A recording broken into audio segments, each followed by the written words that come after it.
Novembre 1975. Dans les montagnes isolées de l'Arizona, un groupe de bûcherons travaille dans la forêt de Sitgreaves. Parmi eux, un jeune homme de 22 ans, Travis Walton. Ce jour-là, rien ne laissait présager que sa vie et celle de ses amis allaient basculer dans l'un des mystères les plus troublants de l'histoire moderne.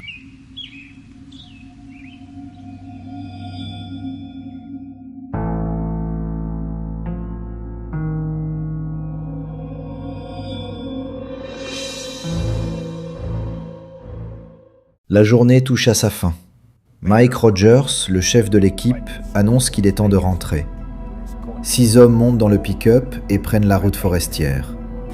Mais à mesure qu'ils s'enfoncent dans la nuit, un phénomène étrange attire soudain leur attention. Devant eux, une lueur, suspendue entre les arbres.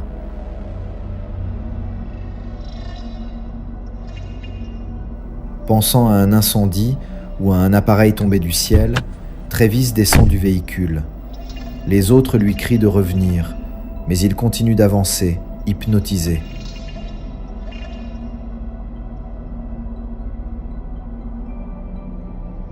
Il s'arrête à quelques mètres de la lumière. Un souffle d'énergie émane de l'objet. Puis, sans avertissement, un rayon frappe Travis de plein fouet. Son corps est projeté en arrière. Ses amis hurlent. Paniqués, ils prennent la fuite, persuadés qu'il est mort.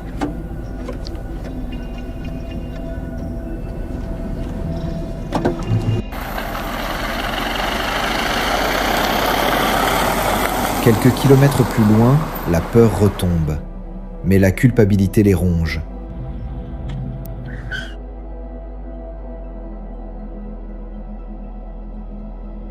Quand ils reviennent enfin, la clairière est vide. Travis a disparu et la lumière s'est éteinte. Ce soir-là, les hommes préviennent la police.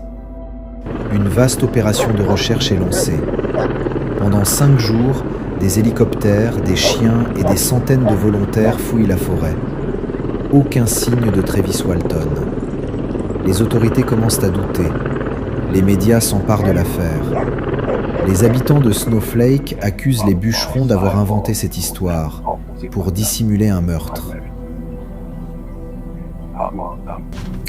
Le 5e jour, à la nuit tombée, un appel parvient à la police. Une voix faible, presque méconnaissable. « Je suis Travis Walton. Aidez-moi. » On le retrouve errant au bord d'une route déserte, nu, épuisé, couvert d'éraflures. Il dit n'avoir aucun souvenir, sinon une lumière aveuglante.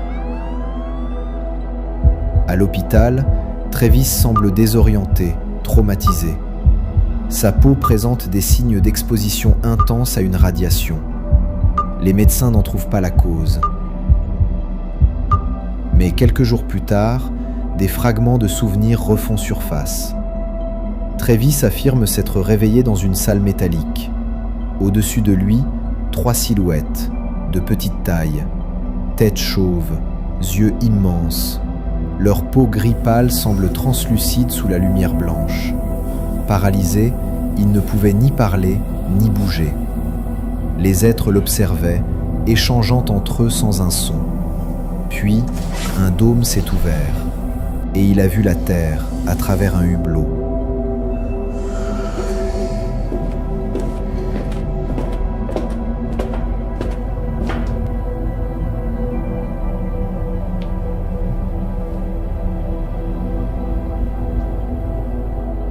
Il dit avoir senti qu'il n'était pas hostile, mais curieux.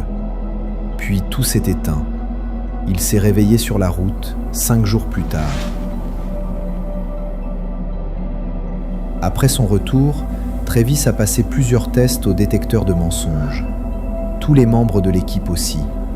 Les résultats indiquent aucune tromperie détectée.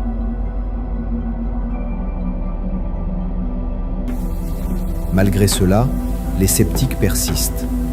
Certains parlent d'hallucination collective, d'autres d'un canular parfaitement orchestré.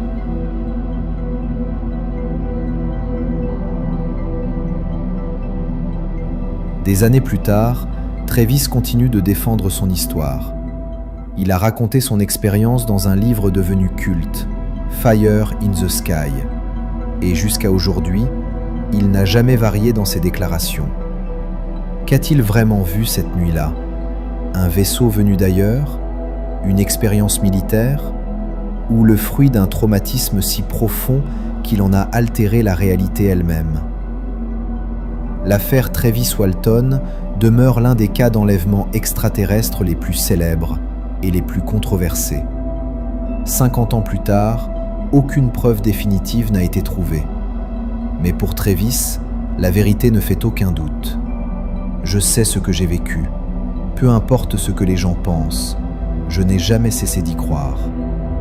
La lumière de l'Arizona s'est éteinte ce soir-là, mais les questions, elles, ne se sont jamais éteintes.